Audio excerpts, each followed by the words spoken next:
اب دیکھیں حضور اکرم صلی اللہ علیہ وسلم نے فرمایا، اب دیکھیں ذرا غور کریں، ایک طرف رب ہے اور ایک طرف ماں ہے، ایک طرف اللہ ہے ایک طرف ماں ہے، اور درمیان میں وہ کھڑا ہے جو بندے کو خدا سے ملانے کے لیے آیا ہے۔ اس کے ایک طرف ماں کھڑی ہے، دوسری طرف اللہ کھڑا ہے، درمیان میں وہ ہستی کھڑی ہے جو بندے کو خدا سے ملانے کے لیے آئی ہے، اور وہ کہتی ہے کہ کاش میں نماز میں کھڑا ہوں، اللہ اکبر کہہ کے اللہ کی تعریف و ثنا کر رہا ہوں، اور ادھر میری ماں مجھے پکارے، بیٹے محمد تو میں خدا کی نماز چھوڑ دوں اور ماں کی خدمت میں حاضر ہو جاؤں۔ اس باپ اس ہستی سے پوچھیں کہ رب ایک طرف ماں ایک طرف، ارے وہ جو بچھڑے ہوں کو رب سے ملانے کے لیے آیا، اس نے راستہ یہ دکھایا ہے کہ بندو میں رب سے ملانے کے لیے آیا ہوں، مگر آؤ بتاتا ہوں رب سے ملنے کا راستہ کیا ہے، رب سے ملنے کا راستہ کیا ہے۔ ارے رب سے ملنا چاہتے ہو تو مجھ محمد کی بھی یہ خواہش ہے کہ کاش میری ماں مجھے صدا دے تو رب کی کبریائی کی تعریف چھوڑ کر ماں کے قدموں میں جا پڑے۔ تو مصطفیٰ نے بتا دیا رب ملتا ہے ماں کے قرب سے، ماں کے، اور اللہ نے کیا کہا، یہ یوں ہی مصطفیٰ نے نہیں کہا، اللہ کہتے ہیں اللہ تعبدوا الا ایاہ وبالوالدین احسانا، کہ اللہ کے علاوہ کسی کی عبادت نہ کرنا۔ مولا بتا تو صحیح وہ عبادت ہے، وہ عبادت ہے کیا؟ تو جو کہتا ہے اس کے علاوہ کسی کی عبادت، اور یہ نہیں کہا الا اللہ، کہا الا ایاہ، اس کے علاوہ اللہ نے اپنا نام نہیں لیا، کہا اس کے علاوہ کسی کی عبادت نہ کرو۔ پوچھیں مولا سے، مولا یہ تیری عبادت ہے کیا، تیری عبادت ہے کیا؟ کہا ادھر ادھر جانے کی ضرورت نہیں، قرآن کی کسی اور آیت کو کھولنے کھنگالنے کی ضرورت نہیں، اگلے لفظ پڑھو وبالوالدین احسانا، اپنے والدین سے حسن سلوک کر، یہی تو میری عبادت ہے، یہی تو میری عبادت ہے۔ تو رب کی عبادت والدین کی خدمت میں، رب کی عبادت کا پہلا قدم، پہلا درجہ، پہلا مرحلہ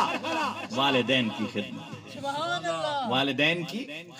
خدمت ہے۔ یہ جو خزانے ہمیں رب نے دیے ہیں یہ اس نے اپنی عبادت کے بہانے دیے، اپنی عبادت کے۔ کسی نے کہا تھا کہ ماں کا پیار اور باپ کی شفقت دو انمول خزانے،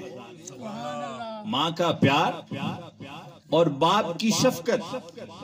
دو انمول خزانے ہیں، ان کے دم سے دنیا جنت ورنہ سب ویرانے، ان کے دم سے دنیا جنت ورنہ سب۔ یہ جو بات آپ کہتے ہیں، اور ہم نے حدیث بھی سنی کہ الجنت تحت اقدام الامہات، حضور نے فرمایا کہ جنت کس کے قدموں کے نیچے ہے؟ ماں کے قدموں کے نیچے۔ ارے وہ جنت جس کی تلاش میں انسان مارا مارا پھرتا ہے، کبھی سجدے میں گرتا ہے، کبھی قیام کرتا ہے، کبھی رکوع کرتا ہے، کبھی اس کی تعریف کرتا ہے، کبھی تسبیح کرتا ہے، کبھی تعلیل کرتا ہے، کبھی اس کی تقدیس بیان کرتا ہے، کبھی اس کی ثنا بیان کرتا ہے، کبھی کہتا ہے سبحان ربی الاعلی، کبھی کہتا ہے سبحان ربی العظیم مولا، کبھی کہتا ہے ایاک نعبد، کبھی کہتا ہے ایاک نستعین، کبھی کہتا ہے اہدنا الصراط المستقیم۔ ارے یہ جو عبادتوں کے مختلف رنگ ہیں، کبھی بھوکا رہ کر اسے منانے کی کوشش کرتا ہے، کبھی اس کے گھر میں حالت اعتکاف میں بیٹھ کر اس کو منانے کی کوشش کرتا ہے، اسے منانے کی کوشش کرتا ہے۔ اور یہ ساری کی ساری عبادتیں، عبادتوں کے یہ سارے کے سارے انداز کیوں ہیں؟ کیوں ہیں؟ اور پھر دیکھیے کبھی پیسہ خرچ کر کے وقت خرچ کر کے مکہ چلا جاتا ہے، حرم کعبہ میں چلا جاتا ہے، صفا و مروہ کے چکر لگاتا ہے۔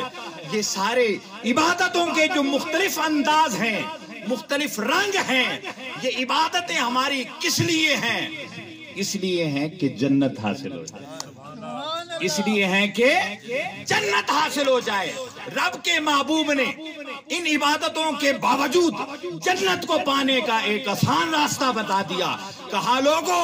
ادھر ادھر مت جاؤ، الجنت تحت اقدام الامہات، میں نے وہ جنت جس کی تلاش میں مارے مارے پھرتے ہو تمہاری ماؤں کے قدموں کے نیچے رکھ دی، تمہاری ماں کے قدموں کے نیچے رکھ دی ہے۔ تو یہ ماں وہ ہستی ہے، ماں وہ ہستی ہے جو جنت کی صورت میں گھر میں بستی ہے، جنت کی صورت گھر میں بستی ہے۔ جسے جنت کی تلاش ہو آخرت کا انتظار نہ کرے، بس ماں کے قدموں میں گر جائے، جنت